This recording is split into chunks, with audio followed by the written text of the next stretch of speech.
Ini tadi saya ikut mengantar ya, karena kalau yang mendampingi kan lawyer. Saya mengantar Dede untuk ke LPSK dan kemudian untuk mendapat pelindungan sebagai saksi dari LPSK. Dan sekarang mohon maaf, Dedenya harus dipingit karena dia adalah saksi utama yang bisa memberikan keterangan yang bisa menyelamatkan 7 terpidana yang hari ini mendekam di penjara dengan vonis seumur hidup. Kemudian hari ini tim kuasa hukum juga kan sudah ada gelar di dalam, dan hari ini akan bertemu dengan saya memastikan, dan prinsipnya adalah surat pernyataan dari kan, pencabutan keterangan yang terdahulu dan pernyataan bahwa seluruh kesaksiannya itu dulu adalah palsu sudah disiapkan dan nanti akan diserahkan ke tim penyidik Bareskrim. Mau nanya apa lagi? Kan agendanya ke LPSK itu ngapain Kang? Memang Dede dalam beberapa hari ke belakang ada ancaman. Iya. Gini, sampai hari ini tidak ada ancaman, tetapi kan bahwa dia saksi yang memiliki peran yang sangat penting dalam membuka tabir kasus saat ini, maka pencegahan dari berbagai kemungkinan kan harus dilakukan sejak dini, karena ini menyangkut keselamatan, bukan hanya keselamatan Dede, tetapi keselamatan 7 terpidana lainnya. Terus kemudian yang berikutnya, sebenarnya apa yang dinyatakan oleh Dede itu bisa menjadi kunci bagi Pak Rudiana. Pak Rudiana kan hari ini sebenarnya dari sisi aspek personality dia, baik sebagai pribadi maupun sebagai anggota Polri, dia bisa ketika sudah melihat keterangan Dede seperti ini, semestinya Pak Rudiana mencari AF hari ini. Kemudian ke AF bertanya, kamu bener nggak sih dulu itu? Jangan-jangan kamu dulu itu membohongi saya. Sehingga seluruh proses ini bisa dibicarakan tidak saling menentang, tetapi saling berkomunikasi, kemudian saling berkumpul. Karena esensinya adalah Pak Rudiana dulu kan ingin melakukan investigasi, penyelidikan dan penyidikan untuk mencari siapa dari pelaku pembunuhan terhadap Eki dan Vina. Dan mungkin pada waktu itu Pak Rudiana mendapat keterangan dari AF, kan gitu loh. Sekarang ketika temannya AF mengatakan bahwa keterangan yang disampaikan AF dan Dede itu palsu, Pak Rudiana seharusnya hari ini bahagia. Kenapa Pak Rudiana harus bahagia? Karena Pak Rudiana mendapat petunjuk baru untuk mencari siapa pelaku yang dicurigai sebagai pembunuh dari anaknya dan Vina. Sehingga menurut saya hari ini bukan saling menentang antar lawyer. Yang harus dilakukan adalah antar lawyer berkumpul untuk sama-sama mencari kebenaran yang sesungguhnya.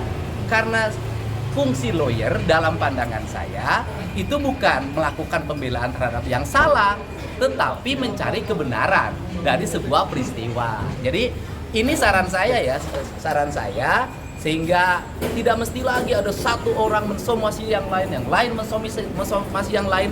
Yang kita cari ini adalah siapa pelaku pembunuh Eki dan Vina. Kalau yang kita cari adalah siapa pelaku pembunuh Eki dan Vina, dan ternyata hari ini keterangan dari Dede menyatakan kesaksiannya dulu palsu, maka kalau kesaksian Dede palsu, maka kesaksian AF pun pasti diduga palsu. Karena kesaksian Dede dan AF diduga palsu, apalagi Liga Akbar sudah mencabut, maka 3 saksi kunci dari peristiwa tersebut menurut saya sudah diragukan kebenaran kesaksiannya. Untuk itu, andai kata pembunuhan, berarti kan ada yang lain, andai kata. Kalau ada yang lain, maka Pak Rudiana hari ini harus kooperatif untuk berkomunikasi, duduk bareng, yuk kita cari sama-sama apa yang terjadi, peristiwa yang dialami oleh Eki dan Vina, walaupun vonisnya sudah berkekuatan hukum tetap. Ini cara, karena dalam diri Pak Rudiana itu melekat sebagai anggota Polri yang di situ ada fungsi melayani, mengayomi, dan melindungi.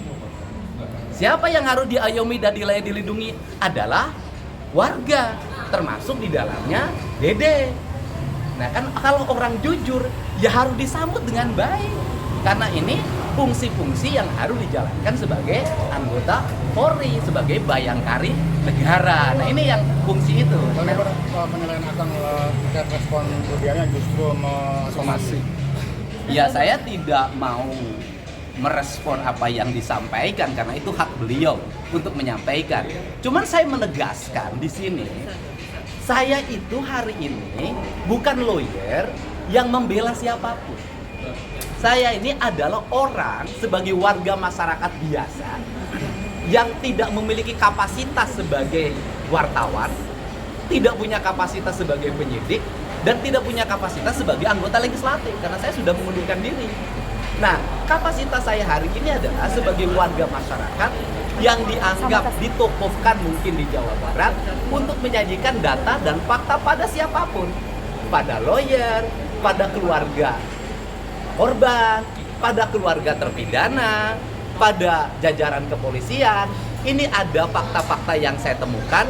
Yuk kita rembukan bareng-bareng, kita cari duduk persoalan yang sebenarnya sehingga kasus ini bisa menemukan jalan yang benar, bukan jalan yang sesat. Berarti ada permintaan dari warga Jawa Barat sendiri untuk akan khususnya supaya permasalahan kasus ini. Ya kalau permintaan kan bisa dilihat dong di media sosial. Bagaimana setiap hari ribuan komen meminta saya untuk terus melangkah menemukan titik terang ini. Kenapa? Karena menyangkut menemukan titik terang masalah ini kan ada faktor-faktor yang di luar faktor investigatif, yang di luar faktor-faktor yang dimiliki kemampuannya oleh kepolisian, yaitu faktor-faktor yang bersifat social solidarity.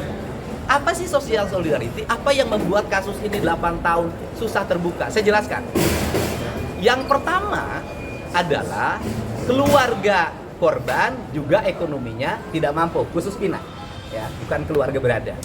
Kemudian keluarga terpidana juga ekonominya tidak mampu. Saksi-saksi ekonominya tidak mampu. Mereka kalau berurusan dengan penyelidikan, penyidikan, bolak-balik diperiksa, itu meninggalkan pekerjaan. Ketika meninggalkan pekerjaan, maka kehilangan penghasilan. Ketika kehilangan penghasilan, maka dapurnya tidak ngebul lagi. Sehingga kehadiran saya adalah untuk mengadvokasi berbagai kebutuhan non-penyelidikan, yaitu kebutuhan-kebutuhan mereka, sehingga saya bisa menjamin transportasi mereka ketika datang ke Mabes Polri, transportasi ketika ke Polda, menjamin kehidupan keluarga di rumah ketika mereka berhenti bekerja jadi kuli bangunan, jadi kuli serabutan, menjadi asisten rumah tangga, sehingga membuat rasa tenang bagi mereka untuk mau terus mengikuti seluruh proses ini sampai tuntas. Ini barangkali ya. Kang, tadi ada titik temu, bagaimana mencari titik temu antara kuasa agung dengan pengacara? Siapa orang yang paling punya kompetensi untuk mempertemukan itu? Itu tinggal niat baik. Tidak perlu ada seorang yang punya kompetensi. Kalau dianggap saya yang dituakan, yang bisa mempertemukan semua, saya bersedia untuk mempertemukan semua pihak yang ingin mencari kebenaran dari kasus Pina. Bukan mencari siapa yang menang, siapa yang kalah. Ini bukan pertandingan. Ini menyangkut kebebasan orang, menyangkut esensi daripada hukum. Hukum kan ingin mewujudkan tata kehidupan yang bisa melahirkan ketenangan, kesejahteraan, kedamaian hidup manusia. Jadi saya bersedia memfasilitasi siapapun yang ingin mencari kebenaran dari kasus Pina ini. Jadi saya katakan sekali lagi, kehadiran Dede semestinya disambut dengan kebahagiaan bagi Pak Rudiana, bahwa Pak Rudiana selama ini mendapat kesaksian yang tidak tepat, bahkan dikatakan diduga kesaksiannya palsu, sehingga nanti bisa negur Pak Rudiana sama AF, kamu ngebohong sama saya, dan kebohongan kamu itu telah merusak institusi di mana saya bekerja, di mana saya mengabdi, dan ini merepotkan seluruh warga Indonesia, merepotkan Pak Kapolri, merepotkan Pak Kabareskrim, merepotkan Pak Kapolda, merepotkan Pak Direskrim Polda Jabar, merepotkan para penyidik. Bagaimana kita, orang-orang yang diambil di atas sumpah, memiliki kemampuan dalam melakukan penyidikan, masa kita mau diperdaya oleh seorang AF? Untuk somasi yang sudah memasuki 2 hari ini kan, apa langkah selanjutnya? Ya tidak ada langkah apapun kalau saya. Kan saya sudah jelaskan kemarin. Kalau dari sisi personality saya, orang itu kan bisa secara personality ucapannya menyinggung orang. Orang itu bisa secara personality ucapannya membuat orang menjadi terganggu kehidupan pribadinya. Dari sisi ucapan-ucapan pribadi saya, apabila ada ucapan saya yang mengganggu Pak Rudiana atau siapapun yang ada dalam tayangan yang saya sampaikan, saya minta maaf. Tetapi isi dari konten itu yang menerangkan tentang sebuah peristiwa itu dipertanggungjawabkan oleh yang menyampaikannya. Dan yang menyampaikannya sudah mengatakan kemarin bahwa saya bersedia untuk mengganti ketujuh terpidana itu masuk ke dalam penjara demi kebebasan mereka. Dari situ kita belajar bagaimana seorang kuli bangunan lulusan SMP memiliki sifat kesatria dan bertanggung jawab terhadap seluruh tindakan dan ucapan. Jadi akan hadapi somasi Tadi Ya, LPSK nanti Pak Jutek silakan. Apakah bagian dari ini Pak antisipasi? Ya, silakan Pak Jutek, silakan. Baik, teman-teman sekalian, betul agenda kita hari ini tadi pukul 9 pagi kami ke LPSK dan diterima oleh komisioner 3 komisioner LPSK, ya, wakil ketua ya.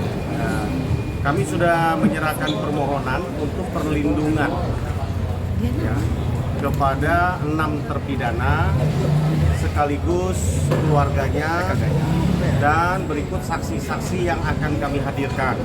Kenapa? Supaya mereka dengan tenang bisa menyampaikan apa yang mereka ketahui secara benar, tidak perlu ada ketakutan, tidak perlu ada kekhawatiran bahwa akan terjadi sesuatu kepada yang bersangkutan ketika berbicara. Itu tujuannya.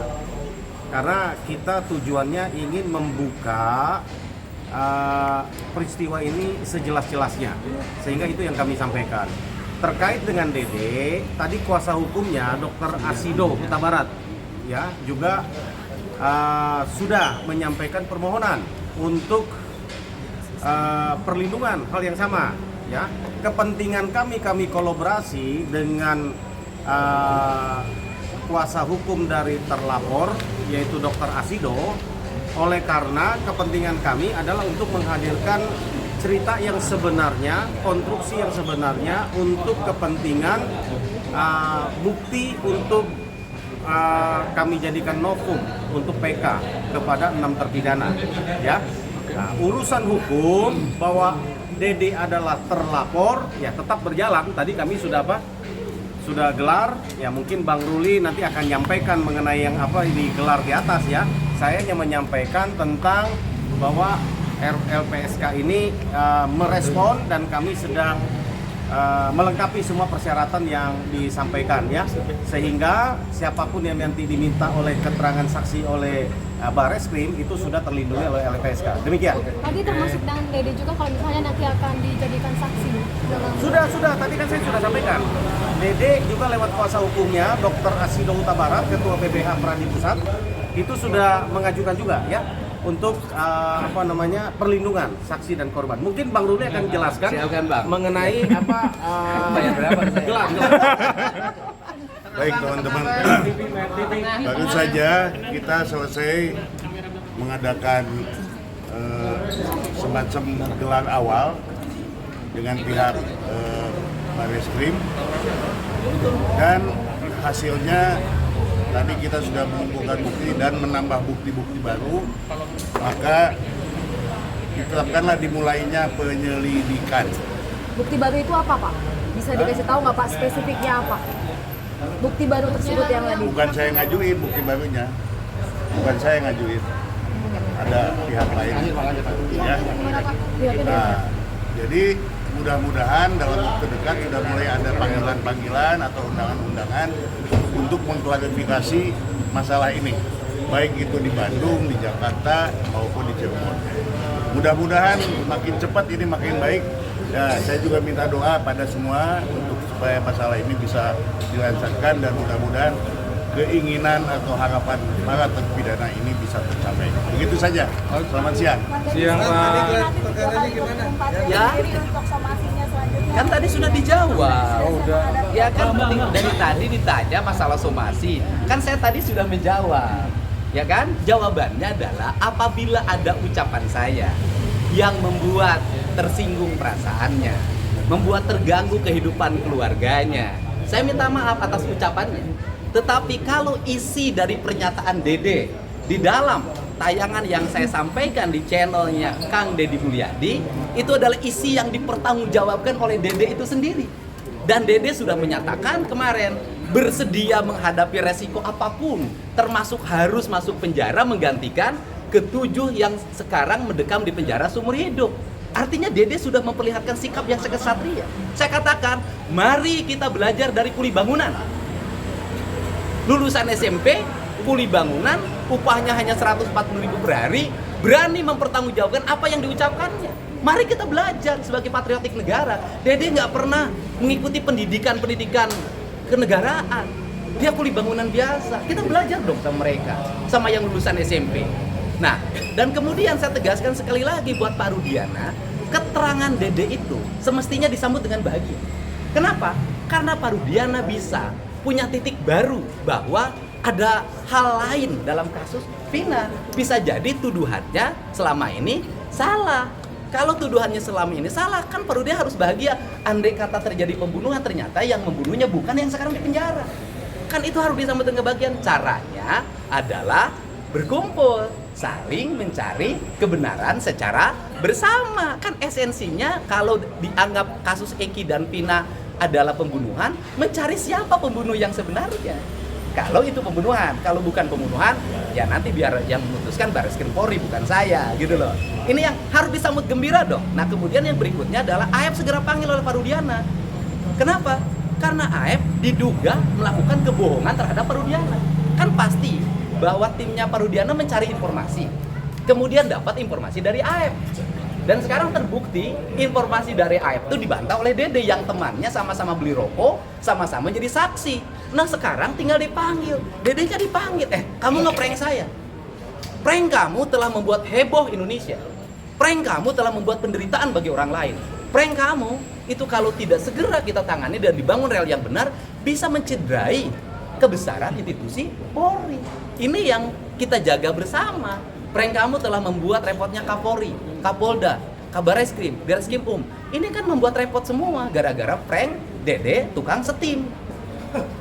Ya, Oke, Pak. Makasih, Pak. Tambahan satu dari saya, kemarin kan dari pihak Kasasar sendiri menyatakan laporannya belum tentu diterima. Nah, menanggapinya gimana? Laporan yang mana nih? Laporan soal Pak Rudiana.